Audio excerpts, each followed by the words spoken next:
और इस वक्त प्रधानमंत्री नरेंद्र मोदी असम में जनसभा को संबोधित कर रहे हैं। सीधा हमारे पैसों से विदेशों में रोजगार बनते हैं, वहां के लोगों की आमदनी बढ़ती है। इस स्थिति को बदला जाना आवश्यक था। इसलिए भारत अपनी ऊर्जा जरूरतों के लिए आत्मनिर्भर बनने की राह पर चल पड़ा है। साथियों, हम एक तरफ देश में कच्चे तेल और गैस से जुड़े नए भंडार खोज रहे हैं, वहीं दूसरी तरफ ग्रीन एनर्जी के अपने सामर्थ्य को भी बढ़ा रहे हैं। आप सभी ने सुना होगा, इस बार लाल किले से मैंने समुद्र मंथन की घोषणा की है। एक्सपर्ट बताते हैं कि हमारे समुद्र में भी बहुत बड़ी मात्रा में ऑयल एंड गैस के भंडार हो सकते हैं। ये संसाधन देश के काम आए, इनकी तलाश हो, इसके लिए हम national deep water exploration mission शुरू करने जा रहे हैं। साथियों, ग्रीन एनर्जी के मामले में हरित ऊर्जा के उत्पादन में भी भारत तेजी से कदम उठा रहा है।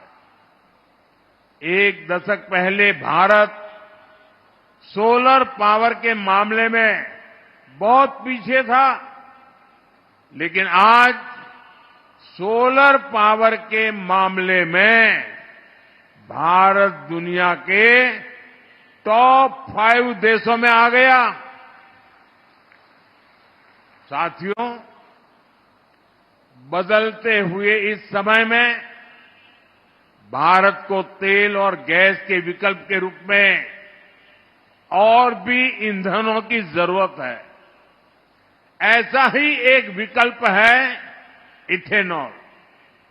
आज यहां बांस से इथेनॉल, बाम्बू से इथेनॉल बनाने वाले प्लांट की शुरुआत हुई है। इसका बहुत बड़ा फायदा असम के किसानों को होगा, मेरे ट्राइबल भाई बहन और परिवारों को होगा। साथियों, बायो इथेनॉल प्लांट को चलाने के लिए जरूरी बांस का इंतजाम भी किया जा रहा है। सरकार यहां के किसानों को बांस की खेती करने के लिए मदद देगी और बांस की खरीदी भी करेगी। यह बांस चिपिंग से जुड़ी छोटी छोटी यूनिट्स लगेगी।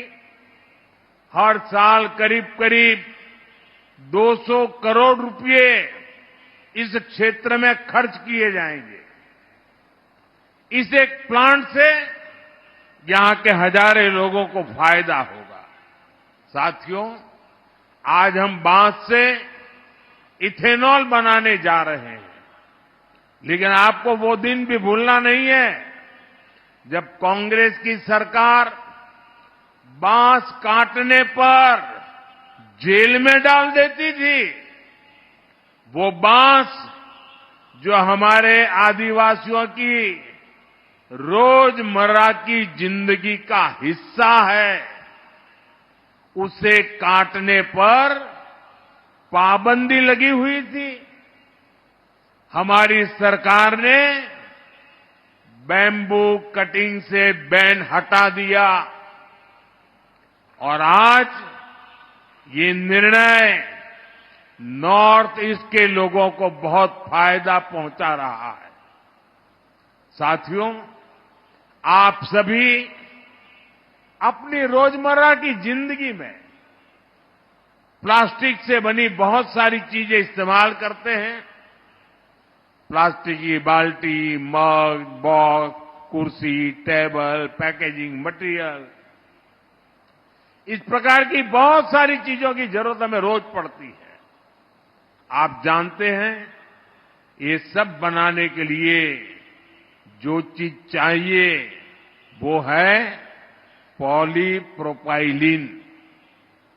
पॉलीप्रोपाइलीन के बिना आज के जीवन की कल्पना भी मुश्किल है। इसी से कारपेट, रस्सी, bag, fibre, mask, medical kit, textile, न जाने क्या क्या बनता है। ये गाड़ियों में काम आता है, मेडिकल और खेती के उपकरण बनाने में काम आता है। आज इसी पॉलीप्रोपाइलीन के आधुनिक प्लांट का उपहार असम को मिलेगा, आपको मिलेगा। इस प्लांट से make in Assam, make in India, इसकी नींव मजबूत होने वाली है। यहां दूसरे मैन्युफैक्चरिंग उद्योगों को भी बल मिलेगा। साथियों, जैसे असम गोमोशा के लिए जाना जाता है, एरी और मुगा सिल्क के लिए जाना जाता है, अब इसी तरह असम की पहचान में पॉलीप्रोपाइलीन से बना टेक्सटाइल भी जुड़ने जा रहा है। साथियों, आज हमारा देश आत्मनिर्भर भारत अभियान के लिए परिश्रम की पराकाष्ठा करके दिखा रहा है। असम इस अभियान के प्रमुख केंद्रों में से एक है। मुझे असम के सामर्थ्य पर बहुत भरोसा है, इसलिए असम को हमने बहुत बड़े अभियान के लिए चुना है।